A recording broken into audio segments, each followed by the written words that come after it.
Iblis yang disebut sebagai makhluk yang paling terkutuk oleh Allah, ternyata iblis itu juga takut sama Allah, Pak. Kalau iblis ditanya, iblis, siapa yang paling engkau takuti? Iblis pasti menjawab, inni akhafullah, sesungguhnya aku takut kepada Allah. Nah, ini aneh. Kita manusia tidak lebih buruk dari iblis kita. Tapi kenapa kita tidak takut kepada Allah? Kan itu pertanyaan. Wa asyhadu anna Muhammadan 'abduhu wa rasuluhu wa khaliluhu wa la nabiyya ba'dahu. Allahumma shalli 'ala sayyidina Muhammad wa 'ala alihi al-tahirin wa ashabihi wa dhurriyyatihi wa liman tabi'ahum hatta ila yaumil qiyamah wa ba'd. Yang saya hormati dan saya muliakan para imam serta takmir Masjid Al-Ilham yang dirahmati oleh Allah, sahabat saya Ustaz Syawadi, abang saya Abang Haji Mohan, para ibu-ibu sekalian yang dirahmati oleh Allah. Alhamdulillah, malam hari ini tanpa terasa kita sudah memasuki hari yang atau malam 17 dari bulan Ramadan, dan bahkan mungkin ada sebagian yang hadir ini sudah masuk ke hari yang ke-14. Semuanya mudah-mudahan diampuni oleh Allah Subhanahu wa taala. Puasanya diterima oleh Allah. Salat tarawih dan witirnya diterima oleh Allah Subhanahu wa taala, serta seluruh amaliah kita, tilawatul Quran kita, semuanya juga diterima oleh Allah Subhanahu wa taala. Para jamaah sekalian yang dirahmati oleh Allah, saya merasa sangat berbahagia sekali malam ini. Sebab saya duduk di antara orang-orang salih. Saya duduk di antara hamba Allah yang doanya pasti didengarkan oleh Allah. Doa para jamaah tidak akan ditolak oleh Allah. Janji Rasulullah Muhammad sallallahu alaihi wasallam dari sahabat Anas bin Malik radhiyallahu an Anas ibn Malik radhiyallahu an, kalau Rasulullah Muhammad sallallahu alaihi wasallam, thalathu da'awatin la turaddu. Nabi pernah berkata, ada 3 doa yang tidak mungkin ditolak oleh Allah. Yang pertama, da'watul walid, doanya orang tua liwaladihi, kepada anak-anaknya. Yang kedua, wa da'watus shaim hatta yuftira. Yang kedua, doanya orang yang sedang berpuasa hingga kemudian dia berbuka. Dan yang ketiga, wa da'watul musafir hatta yarji'. Yang ketiga, doa yang tidak ditolak oleh Allah adalah doa para musafir selagi mereka bepergian bukan di jalan maksiat hingga kemudian mereka kembali pulang ke rumahnya. Alangkah indahnya malam hari ini saya duduk di antara orang-orang salih, duduk di tempat yang terbaik.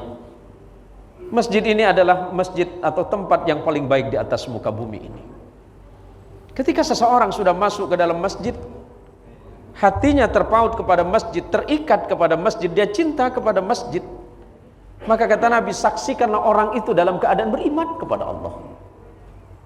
Sementara orang yang beriman sudah Allah janjikan di dalam Al-Quranul Karim, Bismillahirrahmanirrahim, liyudkhilal mu'minina wal mu'minati jannatin tajri min tahtihal anhar khalidina fiha wa yukaffir ankum sayyiatikum wa kana dhalika 'indallahi fawzan 'azima. Janji Allah itu jelas dalam Quran, bahwa Allah pasti dan akan memasukkan orang-orang yang beriman, baik laki-laki dan perempuan, ke dalam surga-surganya Allah. Khalidina fiha, mereka akan kekal selamanya di sana, kata Allah. Wa yukaffiru ankum sayyi'atihim, dan Allah pasti menghapus segala dosa dan kesalahan mereka kepada Allah. Wa kana dzalika 'indallahi fawzan 'azima, dan itulah sebenarnya, karena apa? Karena Allah itu memiliki sebuah kemuliaan yang besar dan akan Allah berikan kepada orang-orang yang beriman kepada Allah. Sebagaimana dalam pengantar tadi, guru kita Ustaz Syawadi menyampaikan malam ini malam Lailatul Qadar. Beliau juga kasih tahu saya jangan lama-lama ya Ustaz ya. Berapa menit Ustaz? Kalau bisa 10 menit saja Ustaz. Ini nampaknya kolak masih banyak di rumah ini. Tapi alhamdulillah malam ini ibu-ibu yang hadir ini insya Allah sudah agak lega Pak ya. Karena kemarin awal-awal Ramadan semuanya ribut gara-gara apa Pak? Minyak goreng. Pasti sama kita ini Pak. Minyak goreng Bu ya. Tapi alhamdulillah setelah Ramadan masuk minyak goreng sudah nggak ada masalah Pak. Ribut gara-gara baju lebaran sekarang. Ibu boleh saya tanya Bu, karena saya sebentar waktunya ini Bu. Ibu mau pilih jadi orang paling kaya tapi tidak bahagia, atau memilih jadi orang paling miskin tapi bahagia? Hah? Pintar kali ibu ini. Pilih. Ayo Pak, Bapak mau yang mana?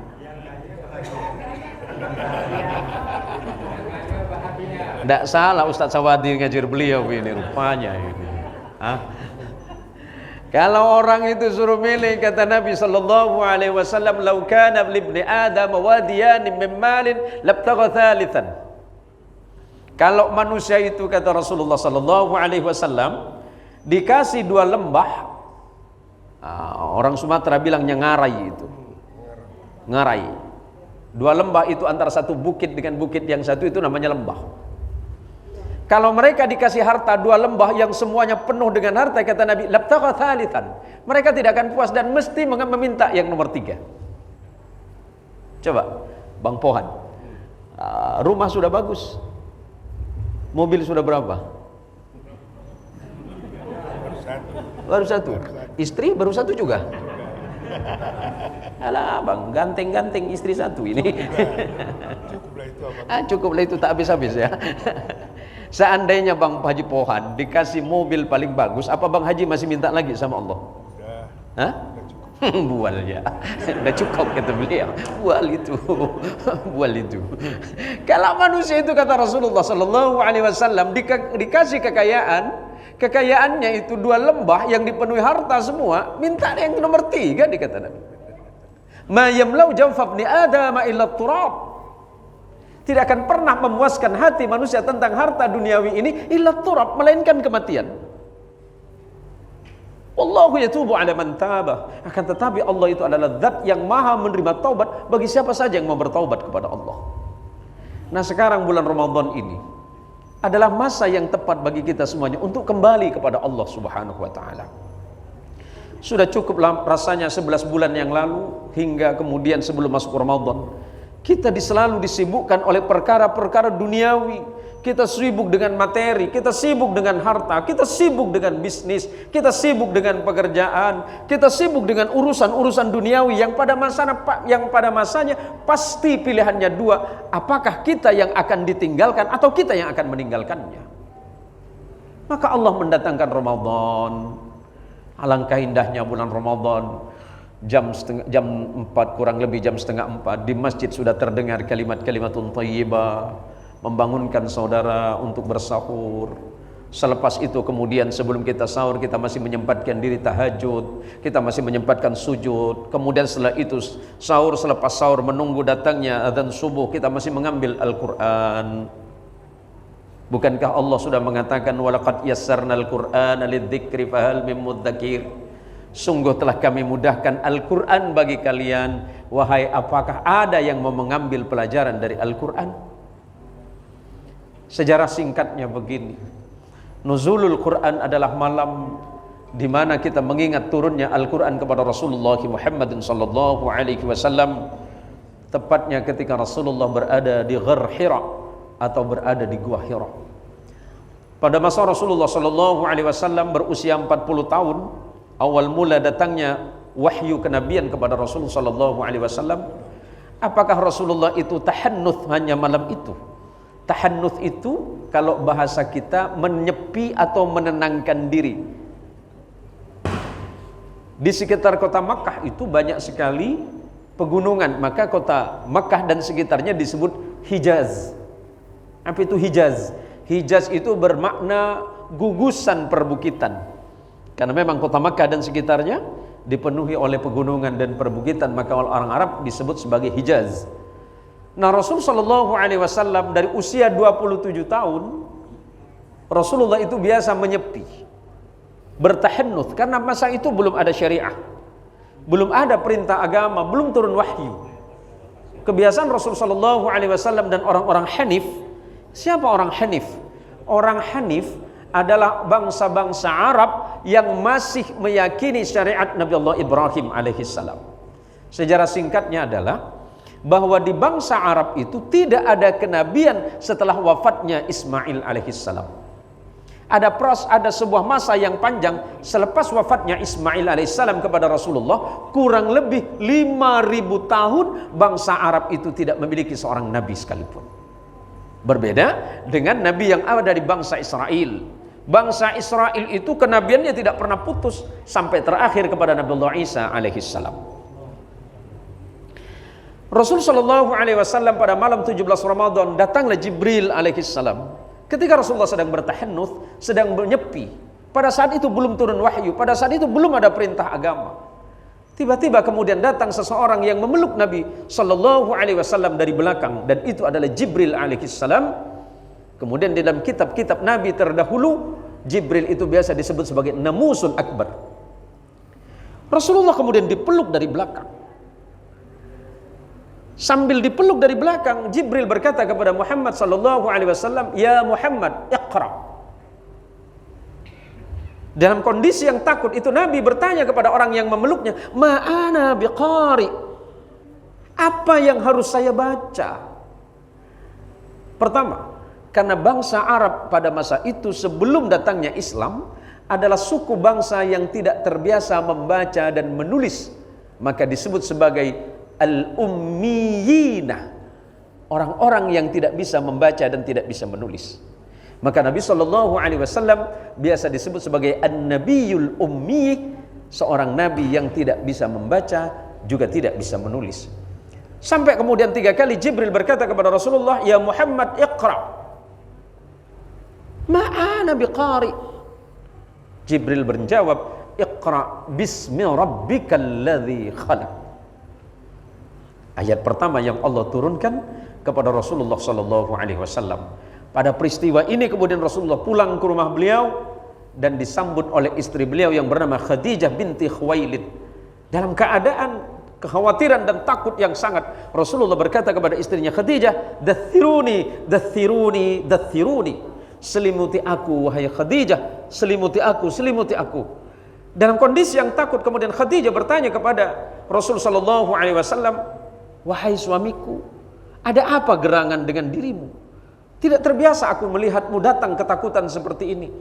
Kemudian Rasulullah Shallallahu Alaihi Wasallam sedikit bercerita kepada Sayyidah Khadijah bahwa barusan aku didatangi oleh seseorang, aku dipeluk dari belakang. Dan kemudian orang itu berkata kepadaku, "Iqra ya Muhammad." Bacalah wahai Muhammad. Apa yang harus aku baca ya Khadijah? Aku ini kan tidak bisa membaca dan tidak bisa menulis. Dalam kondisi seperti itu, kemudian Sayyidah Khadijah berkata kepada Rasulullah Muhammad sallallahu alaihi wasallam, "Wahai suamiku tercinta, tenanglah. Jangan khawatir. Besok kita datang kepada saudaraku yang bernama Waraqah bin Naufal." Karena Khadijah radhiyallahu anha punya sepupu yang bernama Waraqah bin Naufal. Waraqah bin Naufal adalah seorang yang beragama Hanif, tapi ahli di dalam kitab Taurat dan di dalam kitab Injil. Besoknya kemudian Rasulullah Sallallahu Alaihi Wasallam datang kepada Waraqah, dan Rasulullah kemudian menceritakan keadaannya. Apa kata Waraqah? "Wahai anak dari saudaraku, yang datang tadi malam kepadamu adalah Namusun Akbar. Dia adalah Jibril. Dia adalah malaikat pilihan Allah. Dan Jibril hanya Allah kirim kepada Nabi dan Rasulnya. Dan alangkah berbahagianya dirimu wahai saudaraku, bahwa sesungguhnya pada malam ini, tadi malam Allah telah mengutus seorang malaikat pilihan kepada manusia pilihan. Dan ketahuilah, engkau adalah Nabi akhir zaman yang Allah janjikan di dalam Taurat dan di dalam Injil sebagaimana yang telah aku fahami. Pada masanya nanti," kata Waraqah, "seandainya usiaku masih panjang, maka aku pasti akan membantu perjuanganmu wahai saudaraku. Allahumma sholli ala Sayyidina Muhammad. Malam ini sudah 1400 tahun lebih kita ditinggalkan oleh Rasulullah Muhammad sallallahu alaihi wasallam. Tetapi walaupun begitu tidak usah khawatir, tidak usah bersedih. Walaupun Nabi sudah tidak ada di antara kita. Tapi bukankah Nabi pernah bersabda untuk kita semuanya, taraktu fikum amrain. Aku tinggalkan kepada kalian dua perkara. Ma in tamassaktum bihima lan tadillu abadan. Selagi kalian masih berpegang teguh kepada kedua perkara ini, lan tadillu abadan, kalian pasti tidak akan pernah sedih, tidak akan susah, tidak akan tersesat, tidak akan bingung. Yang pertama adalah kitabullah dan yang kedua adalah sunnahku, kata Rasulullah sallallahu alaihi wasallam. Mari ibu-ibu, sudah berapa kali hatam Quran selama 1 bulan ini? Selama Ramadan? Hah? Tapi minimal Iqra sudah selesai kan? Bang Haji Pohan sudah berapa kali? Saya punya sahabat Nabi sallallahu alaihi wasallam, para pencinta Quran, para aslafun salih, para pendahulu kita, ulama-ulama salih terdahulu. Ada sahabat Nabi yang sangat mencintai Quran. Salah satu di antaranya adalah sahabat Utsman bin Affan radhiyallahu anhu. Setiap Ramadan Utsman bin Affan setiap hari menghatamkan 1 kali Al-Quran di luar sholat.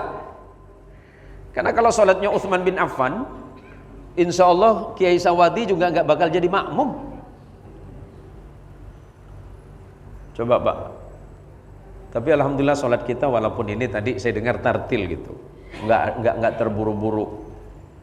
Alhamdulillah bacaannya tartil, kemudian gerakannya juga tumak ninah. Tapi insya Allah kalau saya jadi imam di sini, ibu-ibu bakal pulang semua. Kelamaan. Mulai dari takbir ibu-ibu pasti balik ya. Bisa sampai subuh Pak Ustadz gitu nih. Sayyidina Utsman ibnu Affan setiap hari itu 1 kali hatam selama Ramadan. Berarti selama 1 bulan beliau 30 kali hatam Quran di luar sholat. Ada sahabat yang lain itu rata-rata 3 hari sekali hatam Quran. Kapan hatam Qurannya? Waktu tarawih. Tetapi tarawihnya sendirian, tidak bersama jamaah. Yang paling luar biasa itu adalah seorang ulama anutan kita yang bernama Muhammad bin Idris Asy-Syafi'i, yang dikenal dengan Imam Syafi'i. Selama 1 bulan beliau menghatamkan 60 kali. Ustadz Sawadi kira-kira? Yakin? Mundur saja Ustadz. Imam Syafi'i di luar sholat tarawihnya ya, 1 hari 1 malam selama Ramadan itu 2 kali beliau menghatamkan Quran. Kapan tidurnya Ustadz? Saya pun tak paham. Nah, karena kebiasaan kita bapak-bapak habis sholat subuh kemana? Tidur.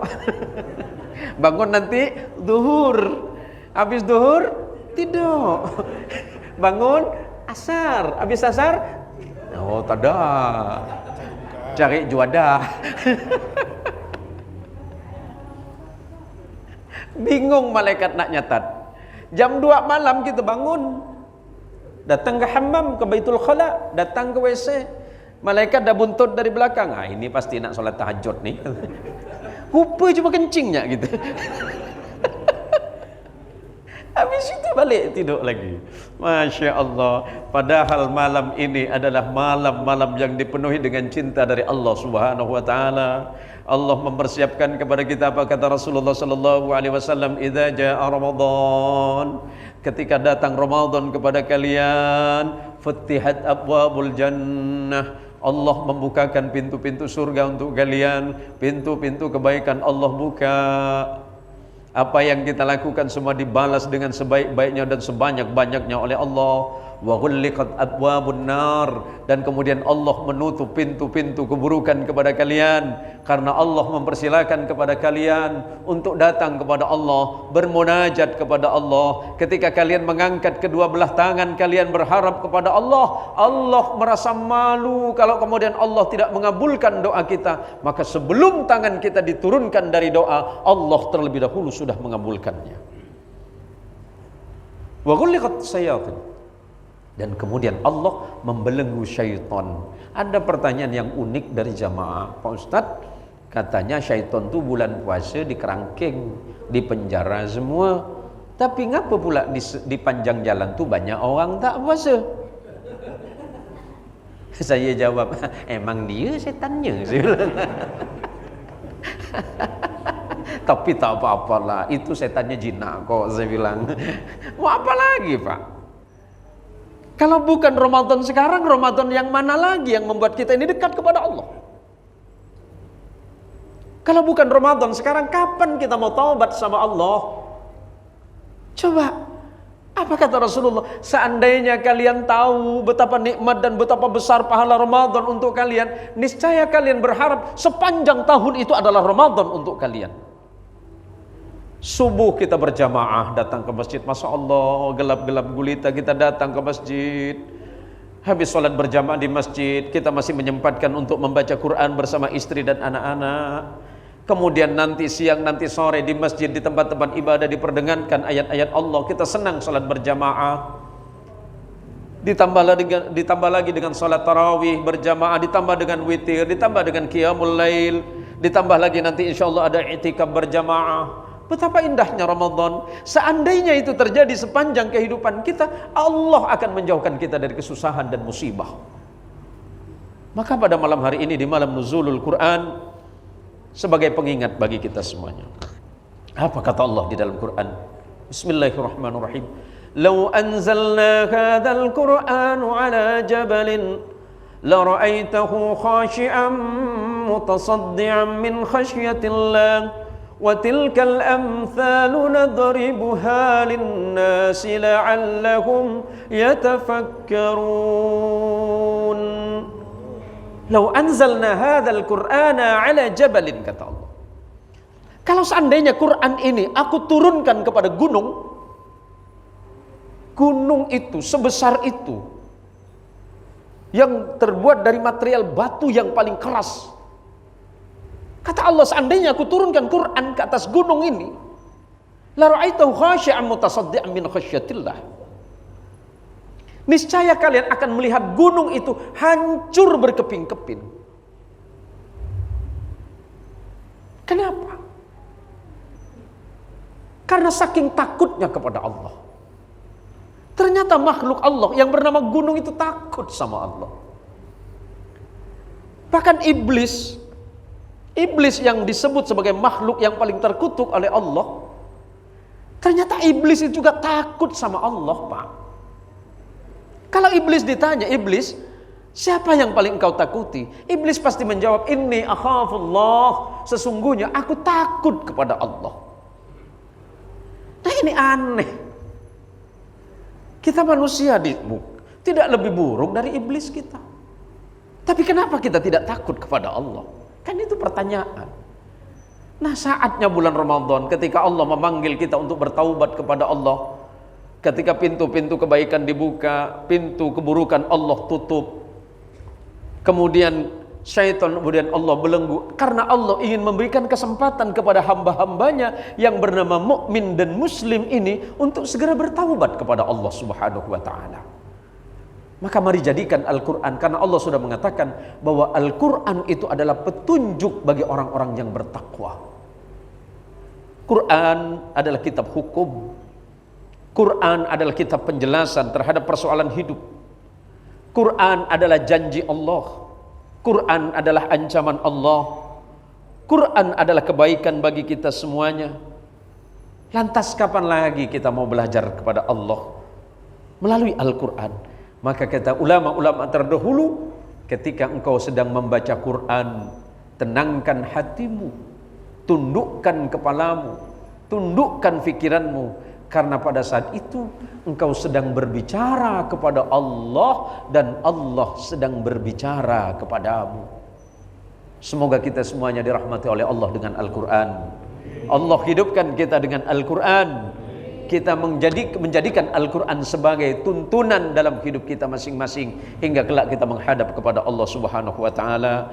Kelak kita akan dipanggil oleh Allah bersama Quran. Apa kata Allah dalam Quran? Yauma nad'u kullu unasim bi imamihim.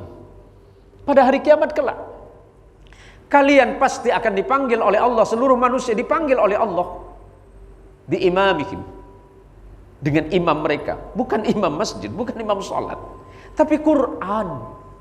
Tafsir-tafsir yang mu'tabar mulai dari Tabari, Ibnu Katsir, Ar-Razi dan seluruh ulama mufassir sepakat bahwa yang dimaksud kalimat imam di sini adalah Al-Quran.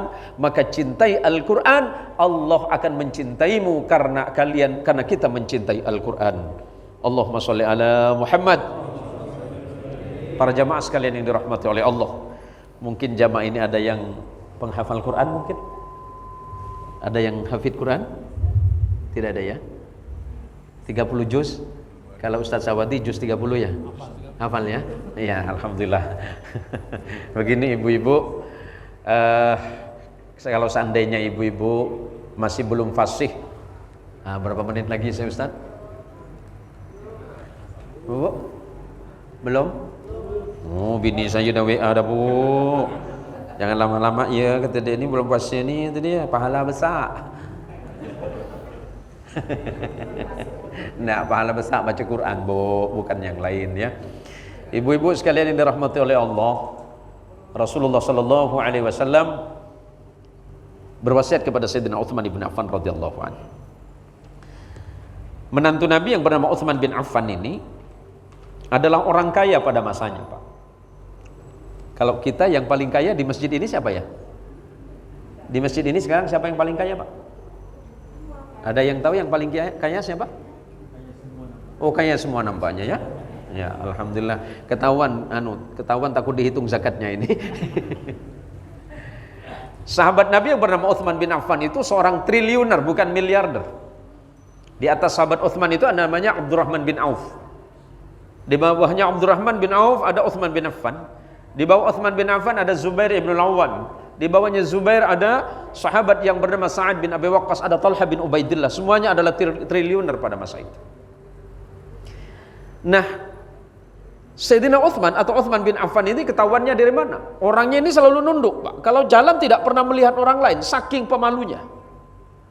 Padahal orang paling kaya nomor 2 pada waktu itu di Madinah. Berbeda dengan kalau kita jadi orang paling kaya, Pak. Beli cangkir baru jadi foto. Sayyidina Utsman itu orang kaya nomor 2 di Madinah. Tanahnya itu sepertiga kota Madinah. Tapi Utsman bin Affan itu ketahuannya dari mana? Sahabat tahu kalau itu Utsman, pertama orangnya itu paling menunduk. Yang kedua dari pakaiannya. Pakaiannya Utsman itu paling necis. Yang ketiga ketahuan dari pakaian dari kudanya. Sebab kudanya Utsman bin Affan itu, kalau zaman dulu kendaraan paling mewah itu kuda, Pak. Dan kuda yang paling mahal pada masa itu adalah kuda dari Persia atau dari Iran. Dan itu dimiliki oleh Utsman bin Affan. Tetapi walaupun begitu, beliau adalah seorang sahabat yang paling pemalu dan menunduk ketika bertemu dengan siapapun. Sampai orang tidak tahu kalau itu adalah orang kaya pada masanya.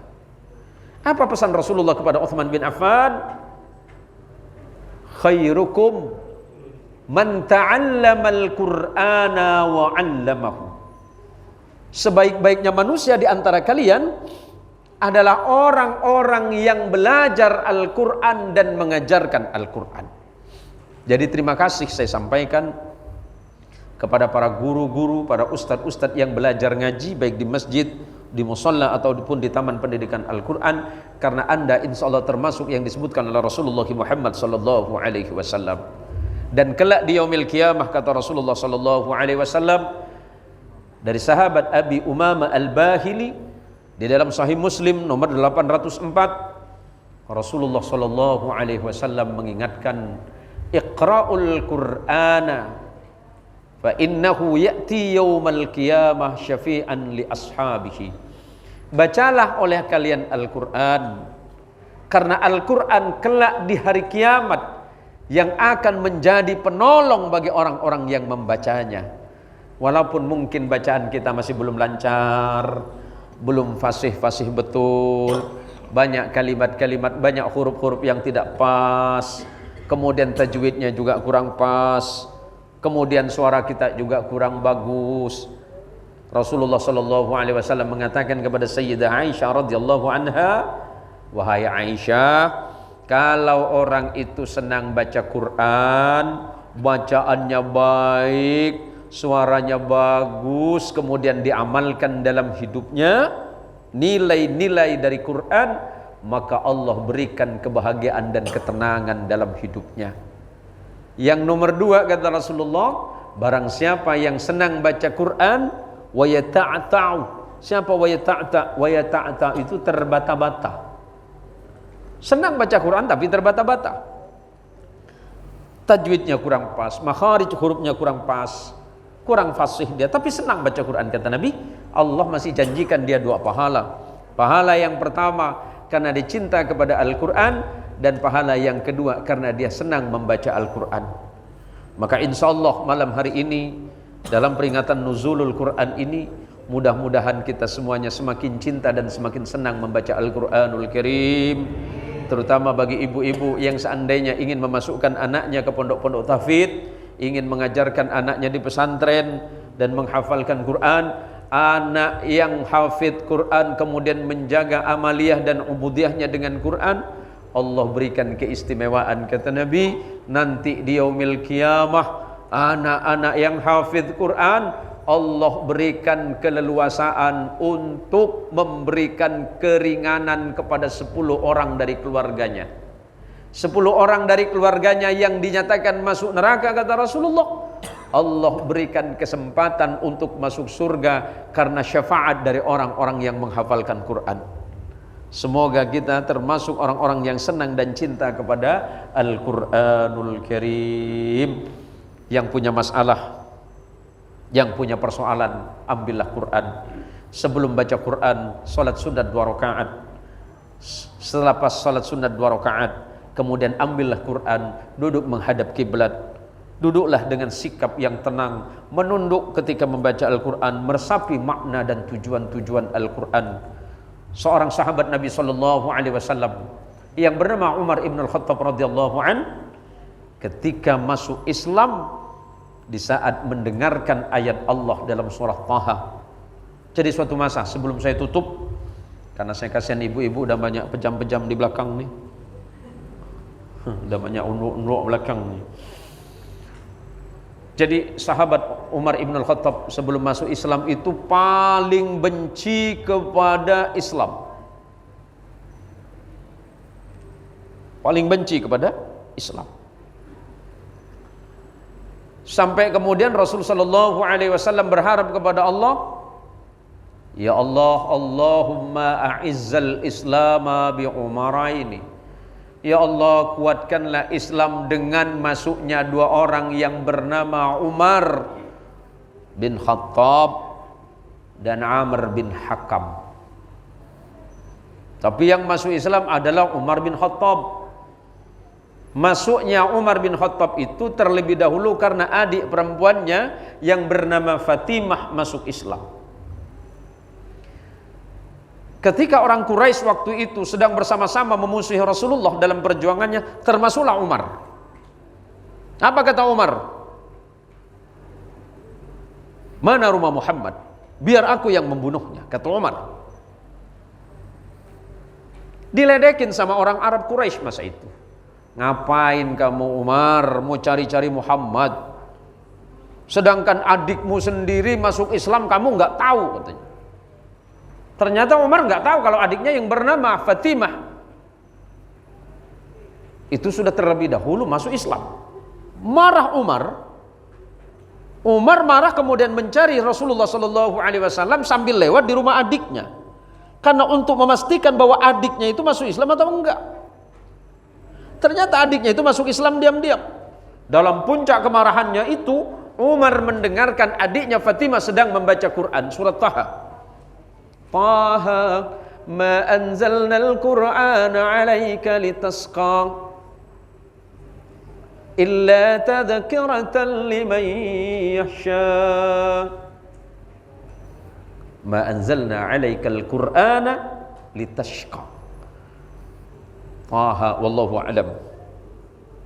Ma anzalna 'alaikal qur'ana litashqa. Dan tidak kami turunkan Al-Qur'an kepadamu untuk menyusahkanmu, illa tadhkiratan liman yakhsha, melainkan sebagai tadhkirah, peringatan bagi orang-orang yang takut kepada Allah Subhanahu wa taala. Bergetar hati Umar ibn al-Khattab ketika mendengarkan ayat yang dibaca oleh adiknya barusan.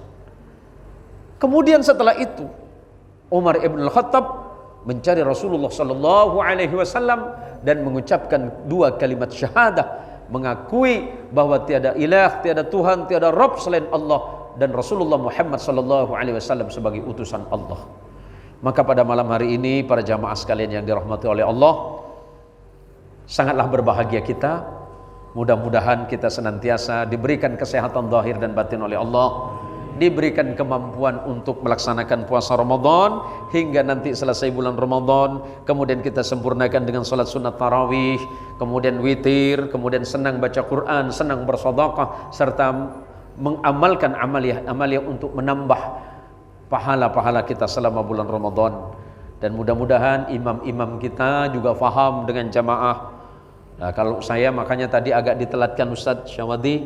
Pertama karena memang dari arah Siantan itu macet. Yang kedua, saya yakin kalau saya jadi imam tarawih pasti banyak yang ngeluh. Makanya saya mundur. Saya duduk di belakang sana, saya nunggu Ustadz sampai selesai. Selesai sholat Isya, saya sholat di belakang ikut tarawih. Karena saya yakin kalau saya jadi imam pasti ibu-ibu banyak tak suka dengan saya. Karena sampai hari ini saya di Siantan belum ngimami kecuali hari pertama, Pak. Karena biasa kalau saya jadi imam Bang Haji Pohan, mulai takbir ibu-ibu udah ngeluh. Allahu Akbar. Balik gitu nih. Maka saya tak berani jadi imam tadi. Ada cerita lucu, Bu. Kenapa harus kita pilih imam-imam yang memang punya kualitas? Dulu ada cerita lucu pagi-pagi. Ada seorang imam yang biasa ngimami sholat subuh. Nah tiba-tiba subuh itu nggak jadi imam. Karena nggak jadi imam, yang datang itu anaknya, tapi nggak jadi imam karena bindeng. Bindeng itu tau bindeng, Pak? Sengau. Kenapa anaknya nggak jadi imam? Karena sengau. Jadi kalau sengau sebaiknya carilah imam yang lain. Khawatir nanti hurufnya sama semua, jadi ain semua nanti. Jadi si anak tuh ditanya dengan jamaah, Mat, mana bapak kau tak imam Mat? Gitu kan. Karena sengau dijawab, bapak sakit, gitu kan. Bapak sakit. Oh bapak sakit. Sakit apa Mat? Malak, nanti kan. Malak. Oh sakit kepala. Jadi macam mana Mat sekarang? Udah sehat ke? Alhamdulillah udah meninggal katanya kan. Innalillahi wa inna ilaihi raji'un. Mungkin meninggal maknanya meninggal. Oh. Sangka meninggal, rupanya mendingan. Khawatir kalau imamnya bindeng, nyanyi alhamdulillah alamin. Bahaya itu. Maka pilihlah imam-imam yang memang punya kualitas. Jadi mengenakkan bagi para jamaah yang sholat, ya. Jangan terlalu cepat, terlalu lambat juga tak boleh. Kalau terlalu cepat kasihan Bang Haji Pohan, selesai tarawih nyandar semua. Terlalu lambat. Satu hari jadi imam, besok jamaah tak ada.